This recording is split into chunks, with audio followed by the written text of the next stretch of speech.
नमस्कार दोस्तों। मैं स्वागत करता हूं आपका हमारे अपने चैनल अंकल टूना में।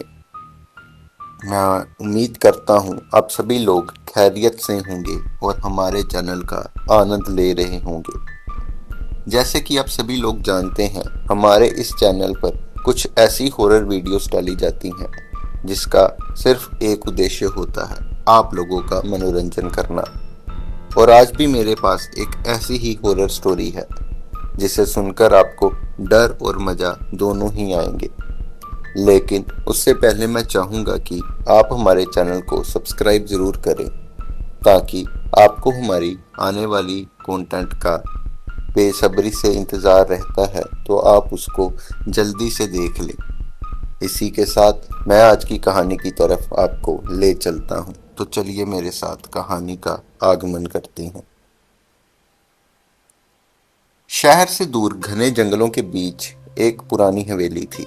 वहां विक्रम और माया नाम का एक जोड़ा रहता था। वो हमेशा काले कपड़े पहनते और किसी से बात नहीं करते थे। गांव में अफवाह थी कि जो भी बच्चा उस हवेली की तरफ गया वो कभी लौट कर नहीं आया।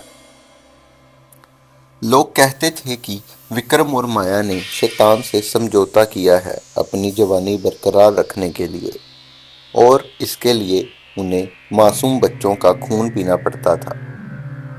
10 साल का चिंटू एक दिन दोस्तों के साथ खेलते खेलते रास्ता भटक गया और उस हवेली के आंगन में पहुंच गया। माया ने उसे देख लिया।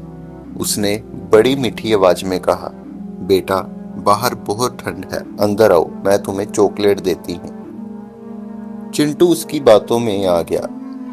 जैसे ही वो अंदर गया, विक्रम ने भारी आवाज में दरवाजा बंद कर दिया और उस पर कुंडी लगा दी।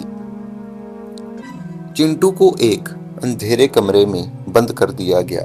वहां की दीवारों पर अजीब निशान थे और पूरे कमरे में लोहे जैसी महक, खून की बू आ रही थी। चिंटू ने दराजू के पीछे से झांक कर देखा तो उसकी रूह कांप गई। विक्रम और माया एक बड़े से कांच के गिलास में लाल रंग का गर्मा गर्म द्रव्य पी रहे थे। दिखने में वो चिंटू को खून लग रहा था। उसकी आंखें बिल्कुल लाल हो चुकी थी और दांत नुकीले दिखने लगे थे। चिंटू ये सब देखकर बहुत घबरा चुका था। तभी विक्रम डरावनी हंसी हंसते हुए बोला, अगला नंबर इस छोटे बच्चे का है। चिंटू समझ गया था कि अगर वो अभी नहीं भागा तो अगला पल उसकी जिंदगी का आखिरी पल होगा। उसने देखा कि कमरे की एक खिड़की थोड़ी ढीली थी। उसने अपने बैग से एक छोटा सा पत्थर निकाला और बड़ी होशियारी से खिड़की के पुराने कांच को धीरे से सरकाया। तभी माया के कदमों की आवाज सुनाई दी। वो कमरे की तरफ आ रही थी। चिंटू ने हिम्मत नहीं हारी। उसने अपने कपड़े एक पोटली की तरह बिस्तर पर लिटाए और खुद एक पुराने संदूक के पीछे छुप गया। माया अंदर आई। उसने बिस्तर पर कंबल देखा और छुरी निकाल कर जोर से वार किया, पर वहां कोई नहीं था। माया चीखी, वो कहाँ गया? उसी पल चिंटू संदूक से निकलकर खिड़की की तरफ भागा। विक्रम ने उसे देख लिया और उसके पीछे लटका। चिंटू ने खिड़की से बाहर छलांग लगा दी। बाहर कंटीली झाड़ियां थी, पर वो रुका नहीं। पीछे से विक्रम की भयानक चीखें सुनाई दे रही थी। चिंटू ने मुड़कर नहीं देखा। वो तब तक भागा जब तक उसे सड़क पर एक गाड़ी नहीं दिखी।